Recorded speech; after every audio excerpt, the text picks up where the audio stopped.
À un certain moment, la proclamation orale transmise par les sages et les scribes ne suffit pas, et le prophète ne tarde pas à recourir à la rédaction écrite.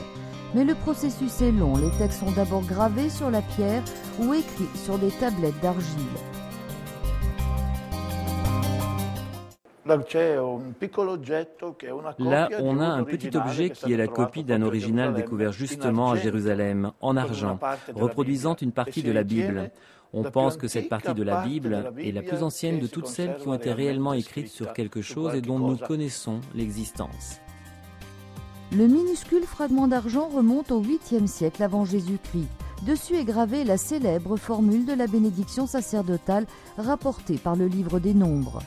Pendant des siècles, la Bible a été transcrite sur parchemin, d'abord sur rouleau, puis sur codex.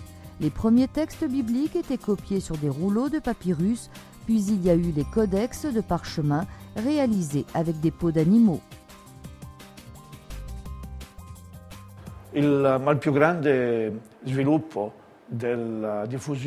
plus grand essor de la diffusion du livre, en particulier celle de la Bible, a été l'invention de l'imprimerie à base de caractères mobiles et séparés pour remplacer l'écriture à la main. Gutenberg, vers 1454, a imprimé la première Bible connue sous le nom de Bible à 42 lignes. Puis la Bible de Gutenberg a été divisée en chapitres ajoutés au Moyen-Âge. Les versets n'ont été introduits qu'en 1527. La Bible a traversé les siècles, c'est aujourd'hui le livre le plus lu, le plus traduit et imprimé dans toutes les langues.